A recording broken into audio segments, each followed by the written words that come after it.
Hello, hello. We are back with another episode of Back Row Critics. I am Adam, And I'm Will. and we're so happy you guys could join us for episode 5. This is a milestone. 5 is a big number in terms of just, films, life. 5 is always like a marker, and we made it to episode 5, and I'm pretty stoked about that. How Yeah, you feeling?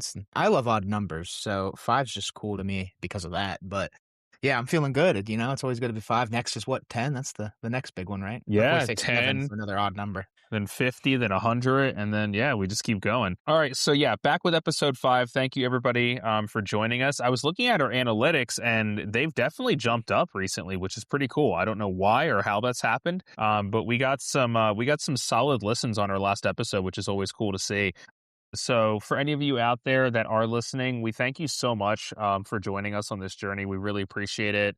We love having you aboard, and definitely keep reaching out to us. Let us know your thoughts. Reach out to us. What do you want us to talk about? What do you want us to watch? Definitely reach out and let us know just kind of what you want us to cover, because we love hearing from you guys. So thanks for listening. We appreciate it. And we're going to jump right into it. Are you ready for episode 5, Will? Let's run it. All right, cool. Let's start, as always, with what did you watch last week? So what did you watch, Will?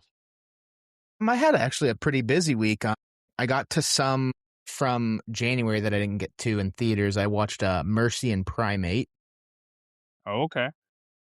Had a good time with both of them. I don't think either of them were anything earth-shattering, but they were watchable. I think I liked Mercy a little more actually, which I think is divisive. But then after those, I threw on a movie that's been on I threw on 2 movies that have been on my watch list for quite some time. Actually, I watched The Good Son, with Macaulay Culkin and Elijah Wood, and Let's then go.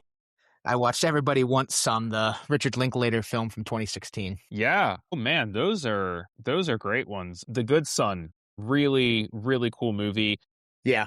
I watched an interview recently with Elijah Wood where he was asked about what it was like, acting with Macaulay Culkin. And he said it was interesting because Macaulay was like a true professional. He was already like a seasoned actor at the time. And he said he was just a super professional on set and like seemed like a veteran seasoned actor. But that's always been one of my favorite acting choices an actor's ever made. He was making all these cutesy movies and, they're fun and they're jovial and they're comedies and all that. And then he just plays one of the most twisted characters you've ever seen. Yeah, the line that gets me is "If I let you go, do you think you can fly?" And that's when you get that feeling that he's not all together. And it's a very unsettling film because, like you said, you're so used to having this Kevin McAllister on your screen, and he's just playing this kid that's throwing dummies off the highway and causing pileups and shooting dogs. And he's a whirlwind. So what do you give The Good Son out of 10? I'd probably give it an 8. Yeah, same. I think an 8 is a really good score for it. Like 7 or 8, but I probably lean towards the 8. Yeah, I mean, I always thought it was just so impressive that you had 2 very young child acters truly carry a film and deliver really good performances. And they were both fantastic. That's hard to find. Yeah. And then Everybody Wants Some was just some fun, really good time. Linklater's the man. He just makes those movies that are fun to throw on and, just hang out with some friends. Me and Rosie watched this one, and, obviously I know they call it the spiritual sequel to Dazed and Confused, but it's almost like it fits the mold of Dazed and Confused. Yeah. You know what I mean?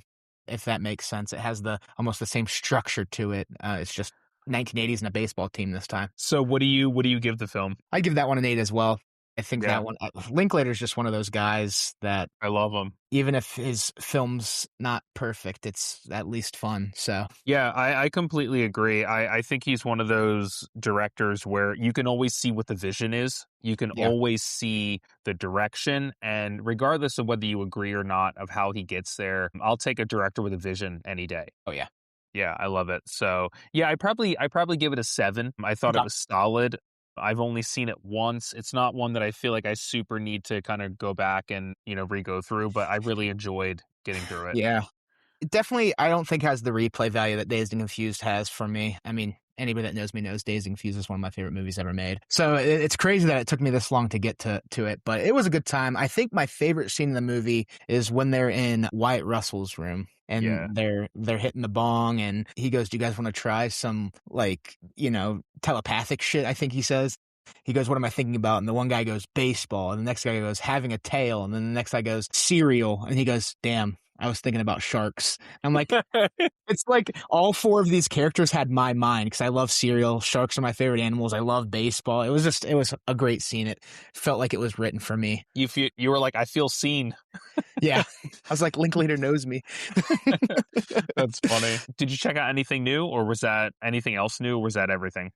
I did a couple rewatches. I rewatched, I did my every 3 months watch of Lost Boys and Halloween. There you go. And then I ended up rewatching, why is it escaping my mind? The Monster Squad with my nephew. And Yeah. then I did see something new. I did actually, I did get to the Super Galaxy movie on opening night. Big Mario fan of the video game, obviously. I loved the first movie, and so I had to go see that second one opening night. Yeah, I love that you said that. We'll definitely get to that in a few minutes because that's Yep. something that I wanted to get into in terms of the industry and what's going on because I have a fascinating figure about that movie. So for me, I watched 3 films last week. I watched Ready or Not 2, Oh, which I want to see that one. I was really, really excited because I loved the first one. I thought the first one was a blast. I had such a Yes. good time with it. So obviously I was worried about the second one, just trying to cash in on the fact that the first one was good and not really having a direction. Ready or Not 2 was a blast. I had Okay. such a good time with it, just like the first one. There's some ridiculous stuff, of course, but I laughed so much watching Ready or Not 2. And speaking of Elijah Wood is the best character in Ready or Not 2. He is an Okay. amazing character, and I loved him so much in it. So yeah, Ready or Not 2, I actually gave an 8. I think it's super Okay. rewatchable. It's really, really fun. Great characters. It's so many homages to like the 90s. It has so many actors that were like huge in the 90s in that movie. So really, really fun. Not the most surprising story overall, but there's some twists and turns where like there's genuine moments of like laughter and like, oh, I didn't see that coming. So Yeah. yeah, Ready or Not 2 was really fun. I rewatched The Fugitive. Okay. I think The Fugitive is still an incredibly underrated movie. I think it is notoriously was an absolute mess for filming, but like they just kept throwing money at it and money at it to make it better. And it Yeah. definitely worked because it's such a fun movie. It's so suspenseful. It has so many amazing moments in it, great dialogue, great acting from the leads. The Fugitive for me is just an all-time classic. I love that movie. I can rewatch it really at any time and I'm going to have a great time with it. So I give The Fugitive a 9. I actually have it a really high ranked movie for me. Yeah. My And brother's then in that movie. you're what? My brother's in that movie. Which brother? Harrison Ford was a Sigma Nu, I'm pretty sure. Okay. I was like, where's this going? And then the last one that I watched the original Saw. Oh, nice. Yeah. That's just it's crazy because it's like it's such a gross movie, but it somehow is still so rewatchable because of how well done it is. Incredibly well done. Yeah. I still, I'll die on the hill of one of my favorite horror movie endings of all time is Saw. Yeah. When Yeah. he sits up in the room, every time it gives me chills. I love it so much. And then the way the whole story comes together, and then him just getting to the door, game over at the end. It's one of the best endings in any horror movie Yeah. ever. He And just just really, really launched the career of James Wan too, who yeah, has and gone on to just do so much incredible work. oh yeah, he's Yeah. one of the masters of modern horror. You inspired my hot take of the week from that Saw Oh, watch, so all right. stick Oh, I'm around for that. excited. We got some good hot takes coming up, I can tell. All right, so let's jump right into what's going on in the industry, and I'm going to jump on something that you saw. Super Mario Galaxy grossed 59 million in its first 2 days, which is incredible. It had the largest single day take of any movie this year so far. I have not seen Super Mario Galaxy. Will, give us your thoughts on Super Mario Galaxy. I thought it was excellent. So just like the first movie, the critics are kind of bashing it right now, but the audience score is high, and I'm with the audience. It's just one of those movies that, like, I get it. People talk about is all of the Easter eggs and all is the nostalgia. Is that just manipulation? I don't care. It was so much fun. Yoshi was a fantastic addition to the film. I thought Donald Glover did a fantastic job with the voice acting. That's the thing too. I think the voice acting kind of like Chris Pratt I think gets overly hated. I like his Mario. But even Brie Larson was fantastic as Rosalina. I don't want to spoil too much, so I'll kind of leave it at that with the voice acting and cameos. It's just the animation is so good. It hits everything you want in a Mario movie. The score, how they pull just like the melodies of the video game, but turn it into a film score, adding strings and orchestra behind it. I don't know. I was telling my uncle after we watched this, dude, I know the critics don't love them, but they make money, and I'll take 100 of them. Give me 100 Mario movies and I'll watch them all. See, I love that. I have no issue with that at all. If you know what you're getting into when you go in and you know what you're looking for and you know what you want nostalgia and you want fun and you want cool animation. Like if you know what you're going for, then, as long as they deliver that, you're going to have a good time. And it seems Yeah. like that's what they delivered and you had a great time with it. Yeah. And what's crazy too is like when we had a whole row in our group. We booked all of row F at Tinseltown in North Canton. And everybody I went with, other than one person, gave it at least an 8 out of 10. What did you give it? I was between an 8 and a 9. On Wow. Letterboxd, I did put it at a 4.5. I'm just gonna say 9. I had such a good time with it. Wow. You had a great Like, time with it. I gave the first one a 9 too, and I might be, like I said, I'm a big Mario guy. I've always Yeah. Mario Party and 7 and Mario Super Strikers were my first 2 video games on the GameCube when I was a little Willy. I've just always loved the Mario games. I've played the Super Mario Brothers. I've played all of the Mario Parties, Mario Kart, Super Slugger, Super Strikers, Golf, some of the spin-off games, Luigi's Mansion. You name it, and I've probably played it. Mario's just been one of those icons that it's been a part of my entire life. Getting to see well done movies is just fun for me because we obviously for the longest time only had that 90s film, which is fun in its own way, but definitely not a good movie. But I just think Illumination's done a really good job with these. Yeah. You touched on something that I kind of want to get into because I heard something recently about it. You said about manipulation, which I think is a really interesting thing. We've been talking about that a lot in terms of film culture recently, talking about films use certain lines or certain scores or certain music or certain whatever to manipulate the audience into feeling a certain thing. And I go, isn't that what every movie ever has always done throughout all of history? Isn't that what every movie, Yeah. you choose the music that you want to put into a movie to make the audience feel a certain way. That is manipulating the audience. Why do you choose some dialogue over the other? Because you want the audience to feel a certain way. That's what it is. And the reason why I heard that was one of the most beautiful scores I've ever heard in my life, and I listen to it all the time, is On the Nature of Daylight by Max Richter, which has been in so many films, and it was in Hamnet. And of course, when that started playing in Hamnet, I cried. I bawled my eyes out. And people are like, oh, well, that's manipulation. And I'm like, are you kidding? No, they were trying to convey a certain emotion and they felt as though that song would help to bring them there in the best way. And it did, and it worked. So when you talk about manipulation of Super Mario Galaxy, where do you identify in the film, oh, they're trying to go for this particular thing, but, and how do you feel if it works versus it doesn't work? How does that feel for you? So me and my uncle both saw the movie, and so we had a conversation about it when we got together, and I believe yesterday, and he was the one that kind of brought up manipulation, he's heard that been throwing around, and I'm like, is it manipulation when this is what I want? Exactly. You know what I mean? Yeah. This agreed. is everything I wanted out of a Mario Galaxy movie, and the first movie is everything I wanted out of a Mario movie, and that's why I said I'd take 100 of these. Same thing like Halloween, for example. I love Michael Myers. Give me 100 Halloween movies with Michael Myers, I'm going to be at opening night every time. I know some people are like, oh, you know this, but there's just some things that and I'm not speaking for everybody. I'm speaking for me personally. I just love these 2 Mario movies. I'll keep taking them if they pump them out. It's at the end of the day, you're trying to make money. So why wouldn't you put something in a movie that people want? Because that's how you're going to make money. I don't think it's 100%. manipulation. I don't like the word. I know it's something that's talked about in the film industry. Yeah. Is it manipulation to do this fan service, to throw in these Easter eggs, to throw in these little forced tropes into what Mario should be? But at the end of the day, I didn't feel like anything was forced in the Mario Galaxy movie. I felt like they put everything that you would want in this movie, or at least everything I wanted in this movie, and did it they did it in a good way. It fit into the story and the progression of it. I think honestly, at the end of the day, that's all that matters.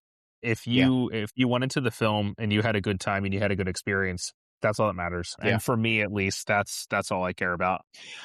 I've always been more subjective when it comes to rating movies too. I've watched so many movies in my life, and I know there's definitely an objective to filmmaking. Is the lighting good? Is it good dialogue? All of that. And Yeah. I recognize that if a movie has crappy dialogue, it's definitely going to kill a movie. But at the end of the day, a movie for me is something that's supposed to entertain me. And if a movie entertains me, I can look past some of the flaws. Halloween, for example, not a perfect movie by any means. I give it a 10 out of 10, though, because it's imperfectly perfect. It captures me for the Yeah. entire hour and a half. And I mean, that's what this Mario movie did. I felt like a kid again watching it, you know? That's one of the best feelings when you can put on a movie and just be happy and feel good and just kind of let go of everything that's going on. I mean, that's why I fell in love with movies to begin with, to, escapism, to kind of escape what's going on in life and to just turn your brain off for a little bit and to, invest in something that isn't your everyday. And if a Mhm. movie gives you that, I don't care what's going on around it. If that's what it gives you, then that's what it gives you. And that's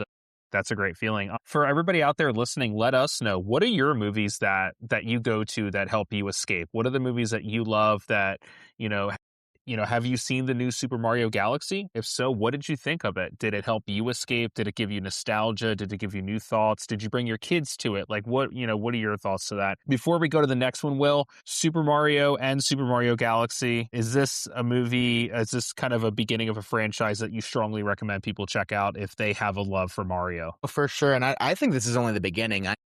When I talked about like there's some cameos and stuff, I know some of them were confirmed too. I just don't want to say anything wrong and upset somebody that might be listening and hasn't gotten a chance Yeah. to get around to it. But I think that they're opening the door for more than just Mario. I mean, I've heard rumors of a Donkey Kong solo film. I've heard rumors of this, that, and the other. I wouldn't be surprised if there's a Nintendo universe that starts to build around this as well, that eventually gets like an Avengers type movie where it's like Super Smash. I don't know.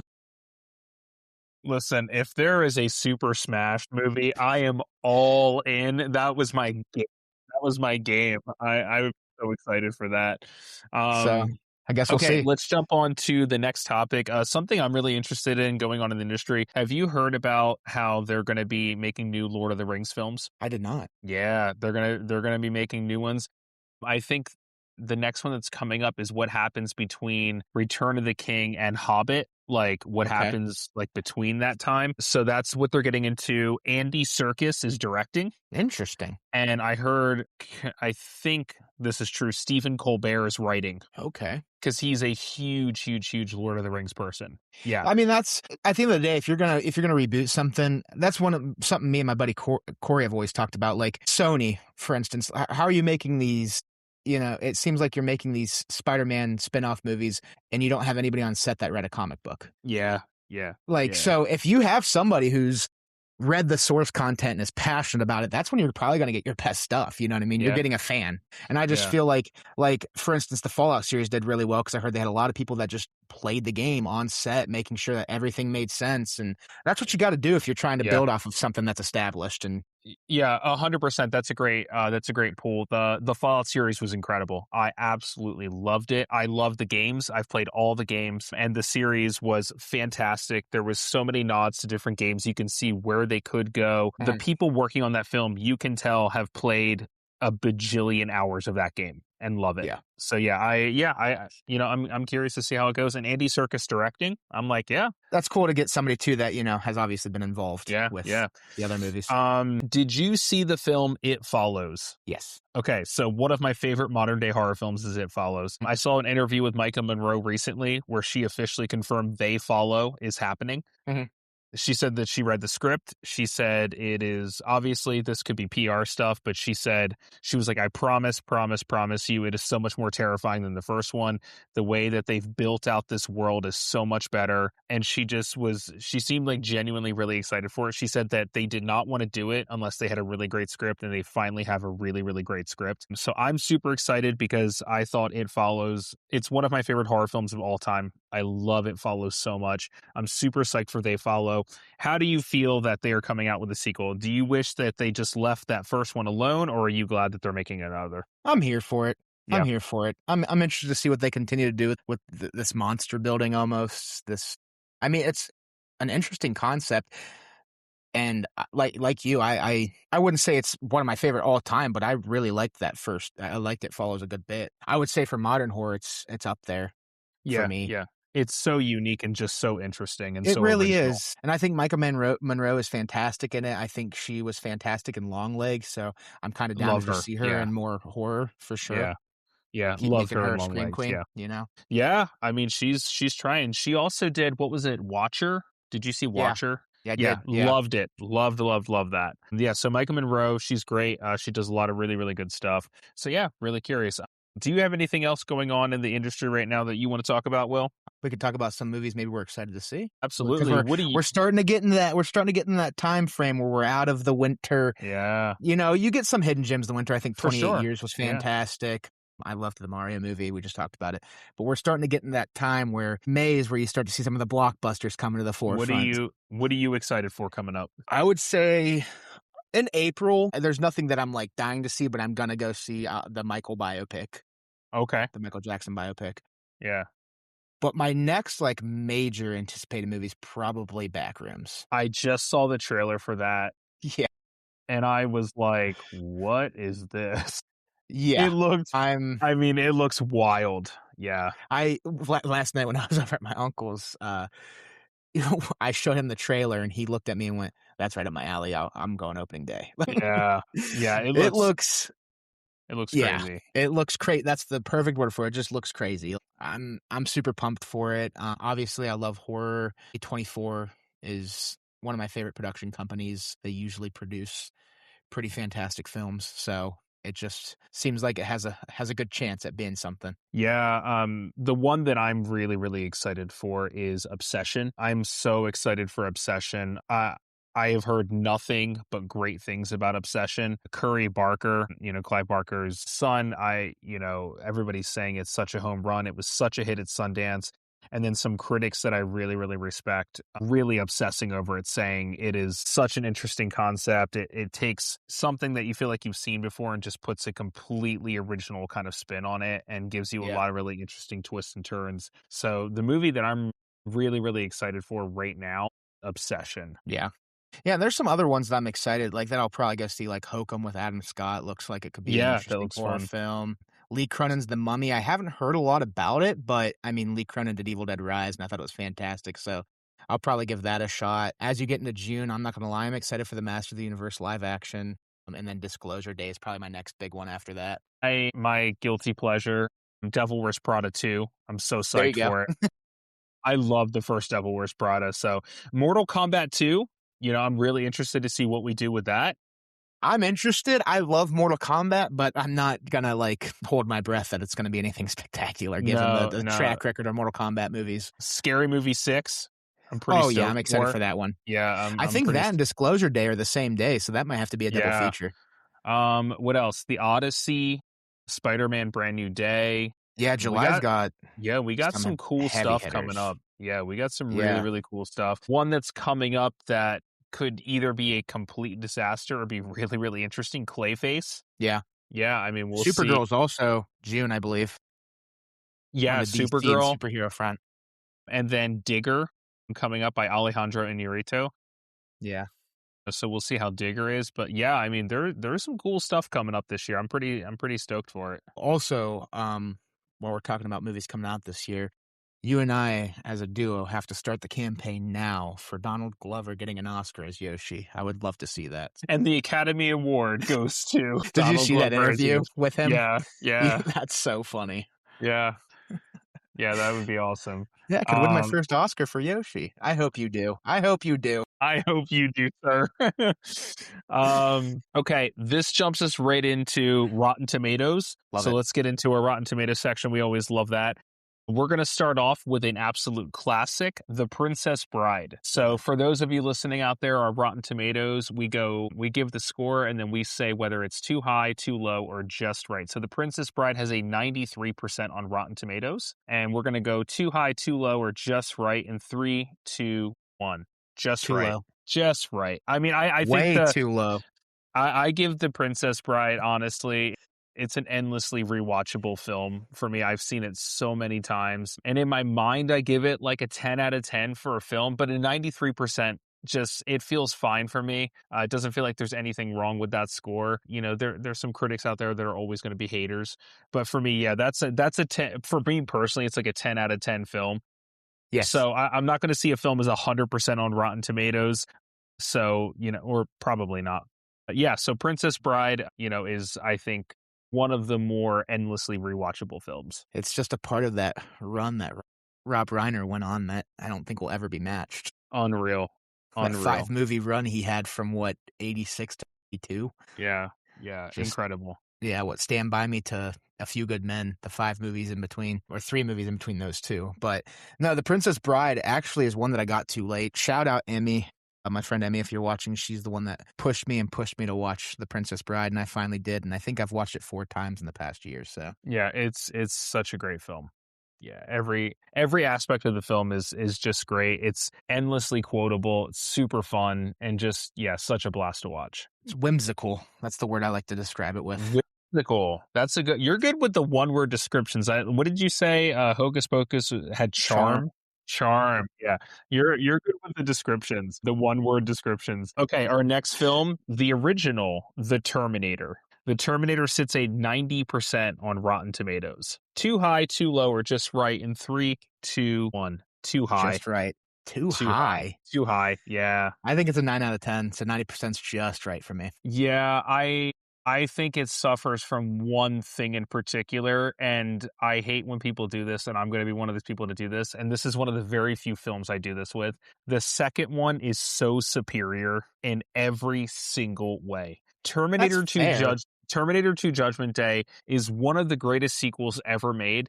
And what hurts the original Terminator for me is if somebody's like, "Hey, do you want to watch the Terminator?" My response is, "Do you want to watch Terminator 2 Judgment Day instead?" Like, That's fair. for me, it hurts the original a little bit because I will always take the second over the original. Okay. Everything about the second one is so iconic. The original was great for what it was, but I've seen it maybe 2 or 3 times. I've seen the second one legitimately probably like 8 or 9 times. Okay.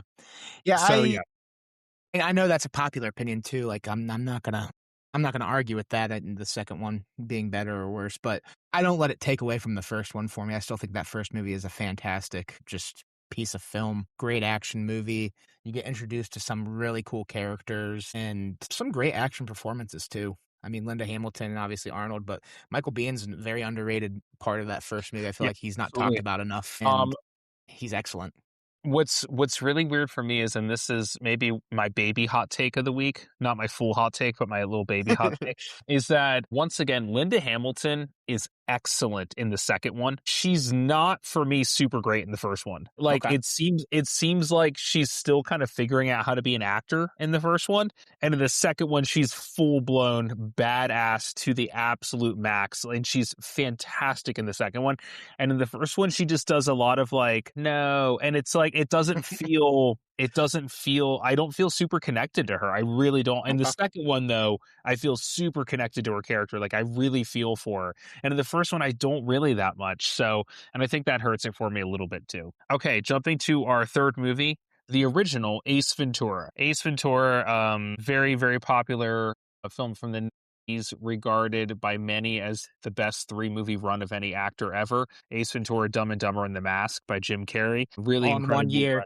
Yeah, unbelievable. In 1 year to pump out, three classics. Not according to Rotten Tomatoes, as Ace Ventura sits at a 47% on Rotten Tomatoes. So, too high, too low, just right. 3, 2, 1, too Too low. low. Too Yeah. low. Yeah. I don't adore this film like some do. I actually, of the 3 you just named, probably would put this third, but I still think it's like a 7 out of 10. It's a good movie. It makes me laugh. It's a good comedy, and I have a good time every time I've seen it. Yeah, for me, Ace Ventura is built on nostalgia for me. That was like my introduction to Jim Carrey. So for me, it's probably like an 8.5 out of 10. I really, really love this film. It's super fun. It gives us a character unlike anything we've ever seen before. It introduces us to a level of physical comedy we hadn't really seen before, by a mainstream actor. And Yeah. I just think it's an absolute blast. I watch it all the time. I quote it all the time. Love Ace Ventura. So yeah, way, way, way too low.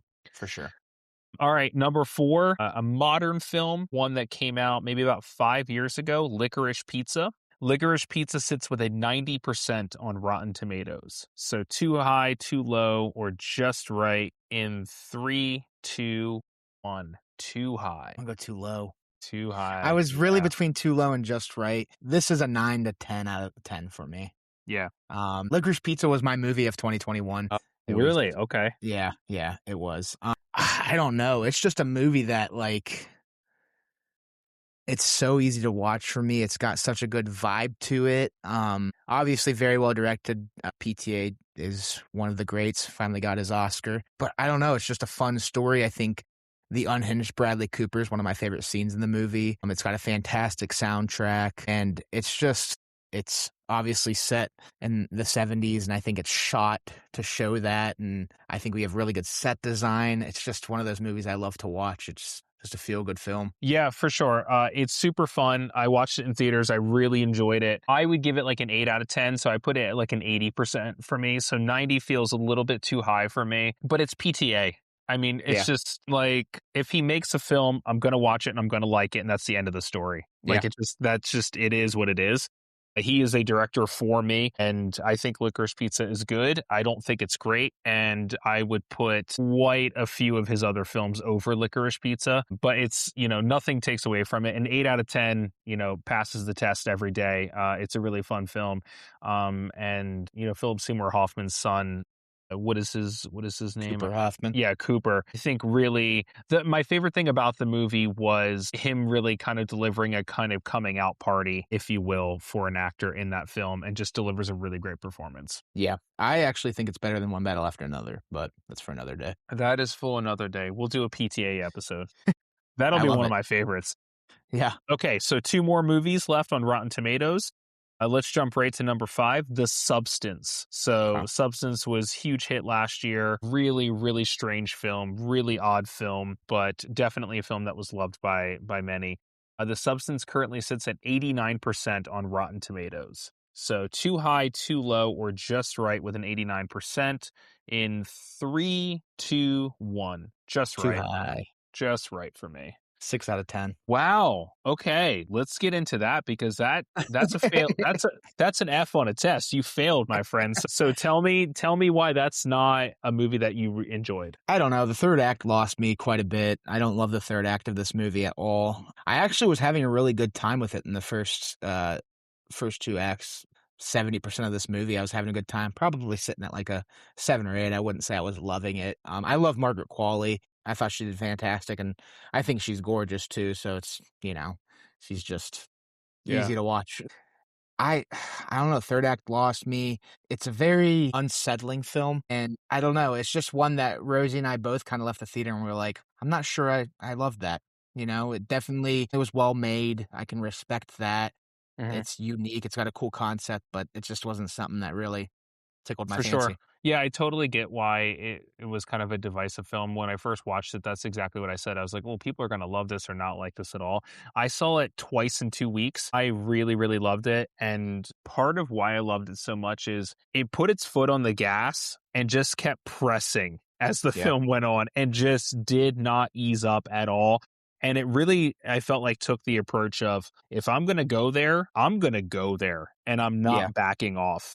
And it just got weirder and stranger and weirder and stranger. And then by the end of the film, it's like, what is happening right now?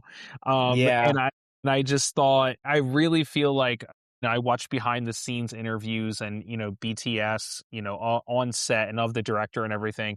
And I have so much respect for her because, she had complete control over the film and like how she wanted things done and using practical effects whenever possible, and just really wanted to create something that was really absurd but also could really connect to people. And it did for me. I thought performances were great. I thought Demi Moore gave a really fantastic performance in the film. I wouldn't disagree And with that at all. I think yeah, the performances were great. yeah, and I just thought it was such an interesting take and a unique film, and I've never seen anything like it before, and I give it full merit points for giving me something unlike anything I've ever seen. I Yeah, respect loved it. it. All right, last film on the list, and this bleeds right into my hot take for the week. Okay. So the last film is Interstellar on the list. I know this is one that, brace yourself audiences, Will has not seen. Yeah, I've seen bits and pieces of it, but I haven't seen it all the way through. Give the collective sigh of the audience right now. But Interstellar sits at a 73% on Rotten Tomatoes. which is a really odd score because every single human that speaks seems to view this movie as one of the greatest films ever made. And my hot take for the week, since you haven't seen it, I'm not going to score it, but my hot take for the week is Interstellar is a gorgeous film, but it is incredibly overhyped. Okay. Like, the cinematography is beautiful, but it is a very, very overhyped. I mean, it's like, if you just look at Nolan's work, right? I hear so many people say, like not one person, I'm not exaggerating when so many people, either in person or on social media, are like, this is Nolan's best film. And I'm just like, what are you people talking about? So for me, Memento is better. The Dark Knight is better. The Prestige is better. Inception is better. Dunkirk is better. Oppenheimer is better. Like, I don't know what people are talking about, and it drives me crazy. Like, I get that Interstellar is really gorgeous and it's maybe his prettiest film, Yeah. but people saying it's his best film, I genuinely think is completely insane. And I would watch like 7 of his other films over Interstellar like any day of the week. It's also too Interesting. long. It's also too long. Yeah. And you have people in your life that love Interstellar, right? Yeah, I mean, you know Brennan, obviously, and then my buddy Corey, they both have it in their Letterboxd 4. So, I mean, that's obviously high praise. That's what I'm saying. Like, I feel like that's the comment. So many Yeah. people are like, this is one of the greatest movies ever made. And I'm like, it's not only not one of the greatest movies ever made, it's not even in Nolan's top 5 movies that he's made. Like, Yeah, I it's just a hot don't take. understand. I know that's a hot take. I think Evan also is pretty high on it too. I've never gotten it, and I'd love to hear from those of you listening. Like, what are your thoughts on Interstellar? You know, do you think it's, you know, one of the best films? Do you think it's Nolan's best work, or, you know, do you have a hot take of your own and think it's a little bit overhyped, but you're always afraid to say it because you don't want people to beat you up in the back alley, you know? But for me, I'm saying it for all you people out there that are with me. I'm saying it for all of us that it is a very beautiful film, but it's a very overhyped film. So, for my hot take, I hope Brennan doesn't listen to this episode because he's going to be stewing after your hot take, and then he's going to hear my hot take and Brendan, probably if you're listening, earmuffs. probably never going to talk to either of us again. But my hot take off of the piggyback of Saw, Spiral is the best movie in the Saw franchise. What? Yes. Really? I 100% Wow. believe that. All right. Tell me where that came from. I just think that it's, like, as a whole, just the most entertaining movie. Like, I respect the original, and I love the original Saw. The original Saw is probably second for me in the franchise. And obviously, there's some movies in that franchise that are a little stinky, so those are easy to beat. But Spiral is just that movie that, like, I think I loved it so much because it felt like that mystery detective work is more heavily involved in it. I think it's one of the better performances of Chris Rock's career.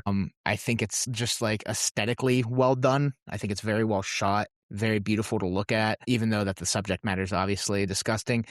I'm with Brennan. The only thing I don't love about the film is obviously the voice. But other than that, I think it's a fantastic Saw movie. And maybe because it's just so different, too. Like, those first 7 movies are like the same thing. You know what I mean? It's definitely a hot take because I totally disagree. So it's it's for sure a hot take. Yeah, for me, that movie like just literally did nothing for me. Like when it ended, Okay. I was like, all right, let me go to Chipotle now. It was like, the only thing I will say is it was cool to see Chris Rock do something so different. Like, that was cool, and I dug that. So, you know, I had respect for that. But no, like, it's just not good for me. I saw it one time and I was like, I need to never do that again. So that's cool. Yeah, I'd probably go Spiral, original, and then Saw 10 for my top 3. For me, I actually really like the first and second. Yeah. Like, I I like the really second one a like lot, too. yeah, I really like the first and second, and then all the rest of them kind of lumped together after that. Yeah. I totally agree. I Yeah, think until you get to Jigsaw, all Yeah. 3 through 7 are just... it's like just recycled over and over, just the same thing over and over. Wow, we both certainly had hot takes for 2 completely different reasons, so I love it. We went at Brennan I this know. week, though. Brendan's just listening. He goes, "What did I do to them?" Yeah. He's like, "What did I do?" Yeah.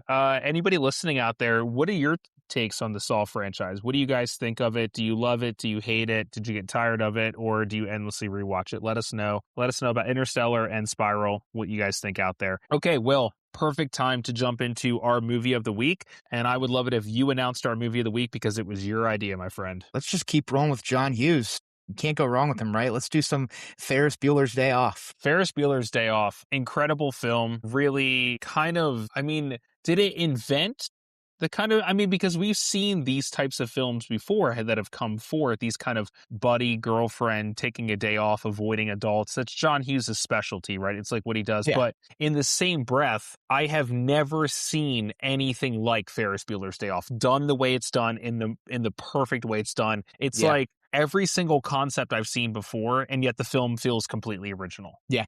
So to preface why this is the movie of the week, Adam asked me, what do we want to do for the movie of the week? And I was thinking, what movies kind of feel like they're either fun to watch in April or set in April? And 3 movies popped in my head. We'll get to the next 2 weeks. I'm not going to spoil them, but this was one of them because, it's happening right before high school graduation. You can tell summer's about. I'm pretty sure it was filmed on June 5th. I think they found that out by figuring out what Cubs game they go to. Yeah. But it just feels like an April movie to me because baseball's in it, and that's when baseball starts. Like I said, it's right before graduation. Say it's like, I think they mentioned it's 2 months before graduation, which would be about April. So that's my reasoning behind picking it. But Ferris Bueller was actually my introduction to John Hughes. It is the first film that I watched that he directed at a young age. My dad showed it to me, and it's got so much nostalgia for me because I got to it at a young age. But like you said, it's not like it's anything original, but it feels original because it's just so well made. You want to be Ferris Bueller, Yeah. Like that's just who you want to be when you watch this movie. Sloane's just that fantastic girlfriend throughout the entire film. And then you got Cameron Fry, who's scared this whole movie. He thinks Ferris is a bad influence, yet he still goes out because he knows Ferris is going to do good by him and that he's his best friend. And, Cameron probably has the best arc of them all because he kind of just, he has I'm going to stick up to my dad after the car accident and all of that. And it's just one of those movies that is endlessly rewatchable. If you ever are with me and you say we should watch Ferris Bueller's Day Off, you'll never hear an argument from me, and it's just fantastic. Yeah. I completely agree with everything you said. It's a really incredible film for so many reasons, and what I always talk about with John Hughes is, number one, he's the master at understanding what it's like to be a teenager. He's the absolute master at kind of playing the teenagers against adults and how adults don't understand. And it's like they've kind of grown up and forgotten what it's like. But also with John Hughes films, you're going to laugh really, really hard, and then you're going to get tear-jerking moments. And for me, when Cameron is kicking the car in the garage, that's a really, really intense moment. And I think something that I love in films is I think the little moments that a lot of people miss. And for me, when he's kicking the car, Sloane goes to step forward and Ferris pulls her back. And he's got a dead serious look on his face. Like Ferris is understanding how important of a moment this is for Cameron. And Ferris saying, I'll say that I did it. I'll take the heat. You don't want this. And Cameron being like, no, when he's home, we'll just have a little chat. I'm going to be okay. And for me, that scene gets me every time because it's like when somebody finally decides to stand up to their abuser and that happens to be their parent, it's a huge moment in their life. And that scene delivers that. And then along with it, all the laughs, the parade, one of just the coolest movie scenes of all time is the parade. And you get 2 great songs with Donka Shane and Twist and Shout. And Twist and Shout. Just one of the coolest scenes ever filmed. The way they took over that downtown area and just gave one of the absolute most fun scenes that you'll ever watch in a movie. And you get all of these great moments with all these great actors and just people you can tell are having a blast making a movie, and just so many ridiculous situations and circumstances, and you're along for the ride and you love it and you laugh the entire time, and it has so much heart to it. And it's just a fantastic film, start to finish, opening scene to closing scene. I'm there for the ride, and it's a beautiful film. This is another one that Rose and I love to rewatch together. She's a big John Hughes fan too. Obviously, I told you how Breakfast Club's one of her favorites. I would say Breakfast Club is a movie she loves more, but this is a movie that we probably quote more around the house. Yeah. I always walk in from work and I'll go, "Kiss for Daddy," and then "Kiss for Daddy." We love doing the Grace. And Grace! When we're watching baseball, we do that swing better. Swing better. Swing. Yeah, like it's so quotable. Yeah. Actually, a funny story about Ferris Bueller's Day Off. So it's a movie that's always been near and dear to my heart. I have my Save Ferris water tower tattoo is one of my first movie tattoos I Yeah. got, and I got asked by my alma mater, Union, to be a part of this alma mater spotlight, or I don't know what the exact name of it, Raider spotlight, but they spotlight people that went to Mount and what they're doing now. And one of the questions in the spotlight was, what is the best piece of advice you've ever been given? And I actually put, and they have it on their website, you can fact check me. I put, life moves pretty fast. If you don't stop and look around once in a while, you're going to miss it. Ferris Bueller. And, people probably are putting, when they get this Yeah. question, they're probably putting advice from their grandparents or their Yeah. parents. And I'm over here. Ferris Bueller told me the best advice. You got to live life. I mean, you know, I completely agree with it. And speaking of, I think this is a kind of cool thing, maybe for movie of the week. I'm looking up IMDb trivia now.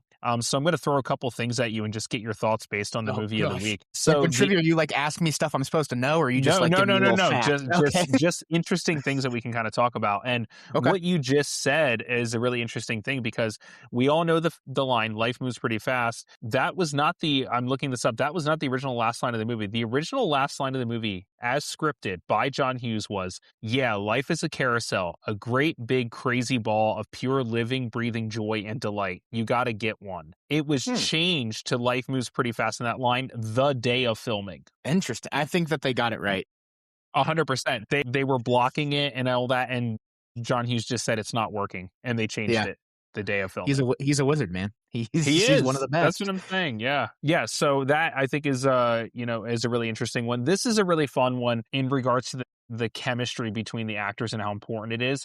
So it says Matthew Broderick throwing Mia Sarah into the pool after pushing Cameron was completely unscripted. Her Mhm. scream was a surprise of genuine joy and the playful nature of the moment. And John Hughes continued to roll on the film and it made it into the final cut. And they all said afterwards that they all had a blast, working on the film and they encouraged to each other and John Hughes encouraged them to improvise and really have fun.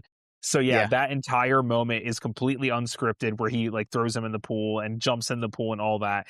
And they said they just rolled on it because it was such a blast. Yeah, I just had to fact check myself to make sure that I was on it.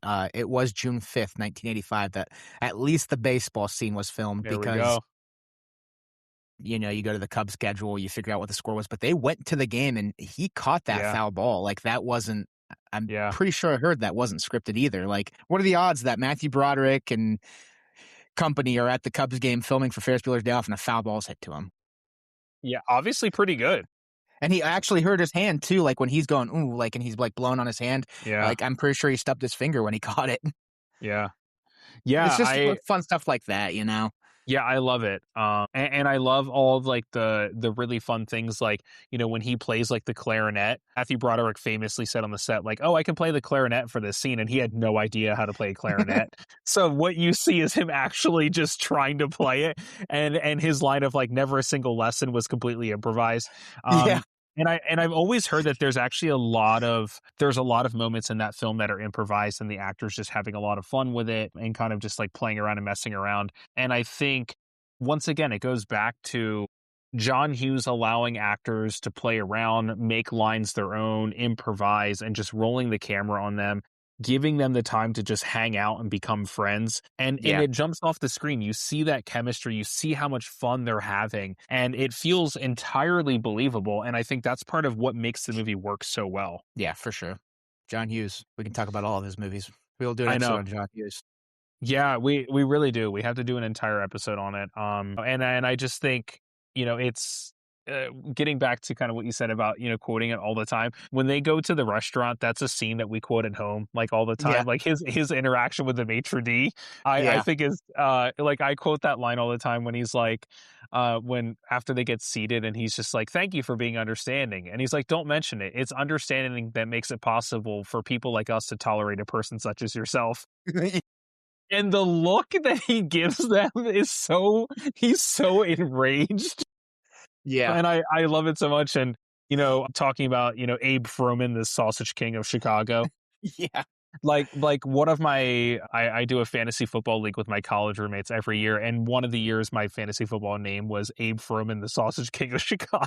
Hell yeah. Like it's just those types of things, they get into, your life, and all these years later, whatever it is, 39 years later, we're still quoting it.